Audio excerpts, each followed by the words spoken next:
A Braille booklet has been launched to provide information about tuberculosis to people or persons with visual impairments. The health-based booklet is a first of its kind, expected to bridge the information gap for the visually impaired persons who grapple with access to health information.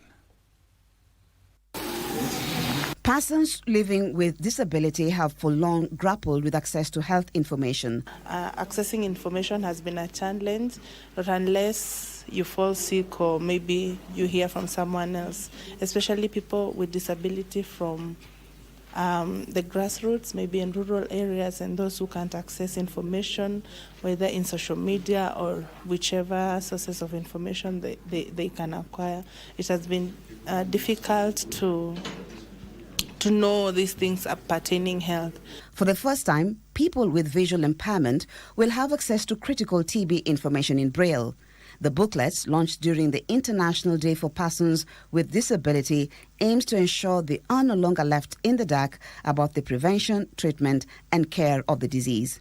By making TB information accessible to visually impaired persons, we are empowering individuals with the knowledge to make informed decisions and choices about their health. This empowerment is not just a benefit to individuals, but a strengthening of our collective fight against TB and HIV. Persons with disability continue to face a myriad of challenges in adhering to medication.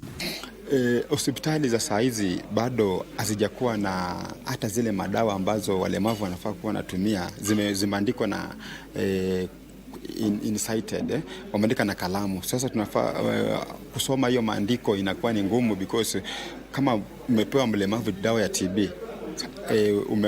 umeandika pale 1x1, ataziweka pamoja. Sasa hata jua kwamba hii ni 1x1 ama hii ni 1x2. Sasa hiyo ni changamoto ya kusoma hiyo dawa. So kama kumekuwa na zile jinsi ya kuweka hiyo madawa label, ili walemavu waweze kusoma na Braille, ndio waelewe vizuri, na kwa ni vizuri sababu anaweza confuse zile madawa.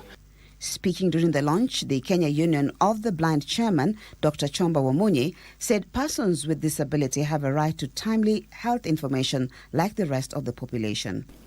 Disability inclusion in tuberculosis and HIV programs cannot be a token gesture.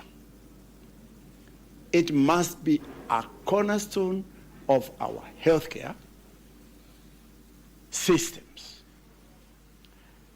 I therefore call upon the government of Kenya, that is Kenya Kwanza, through the Ministry of Health, to ensure that disability inclusion is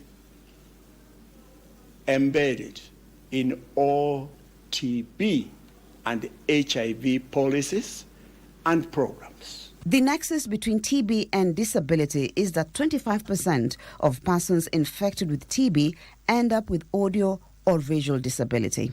There is increasing evidence of impairments and disabilities associated with TB, particularly persons affected with the drug-resistant TB, such that, according to statistics from WHO, 25%, that's a good quarter of persons who get affected with TB, suffer some form of disability.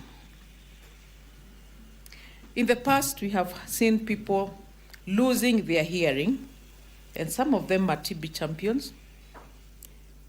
People have lost their lungs. They have their lungs collapse because of tuberculosis. For Winnie Ongoje, the Braille materials represent a new era of empowerment. It has become so helpful such that the materials will help us to read and get to know what TB is, the types of TB, how treatment occurs, and how diagnosis occurs, and things like that. So it will help us also in the grassroots to go and advocate and sensitize other persons with disability who doesn't have this information. In Kenya, 139 people get infected with tuberculosis every year, according to the World Health Organization, but only 50% of them get diagnosed and linked to treatment. Maria Ambo reporting for KBC Channel 1.